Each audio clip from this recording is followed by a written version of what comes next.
I'm not really the biggest action movie guy. Outside of Pierce Brosnan era James Bond movies, and Mike Myers era Austin Powers movies, I'm pretty much clueless when it comes to the genre. Quite frankly, I prefer Pierce Brosnan and Mamma Mia. That's more my speed. Fast cars and big muscly men driving around for 10 movies straight doesn't really hook my attention. But you know what does get my engine revved up? Pierce Brosnan trying to sing ABBA songs, that's what.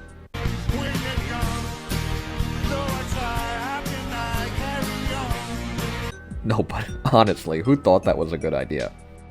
Anyway, as much as I do enjoy 007 butchering Dancing Queen, I really enjoy old men opening doors with katanas.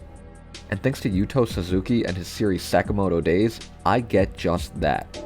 From the start, this portly convenience store owner reminded me of John Wick. Both have phenomenal action choreography that's incredibly easy to follow.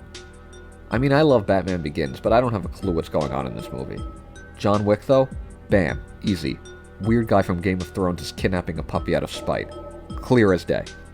Sakamoto Days is similar. The paneling is fantastic and cohesive.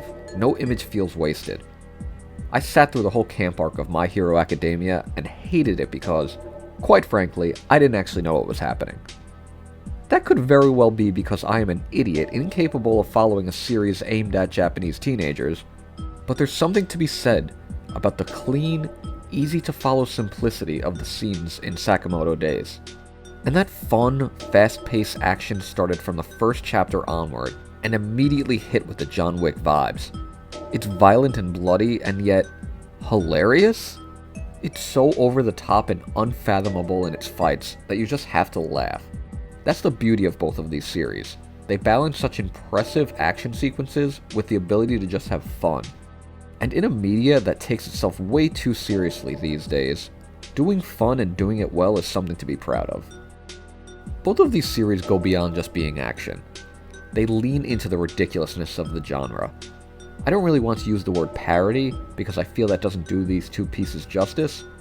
I wouldn't even call them deconstructions, honestly. More of a reconstruction. They're built on the foundation of action, but I never feel like I'm engaging with a classic action series.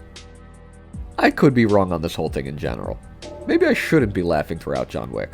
It very well might need to be taken seriously. But I'm out here having a good time and cracking up as he spends 3 movies getting sucked back into the life of an assassin because of his dead wife's puppy. There could be more to it than that, but honestly I was having too good of a time to pay attention to the plot. Luckily, Sakamoto doesn't have a dead wife or a dead puppy. He doesn't really have too much strife in general, it seems. At least as far as we know. He's just out here living his best life as a 7-Eleven proprietor.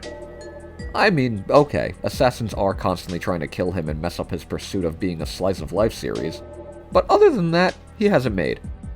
A beautiful wife, a cute daughter, some freak with a pigeon that may or may not live in a trash can and hangs out in the frozen food aisle, guy that can read minds, girl that powers up when she gets hammered. You know, typical life of a modern Japanese man in his late 20s. And just like John Wick breaks the tropes of action movies, so too does Taro Sakamoto break the many tropes of action manga. Going on a boat?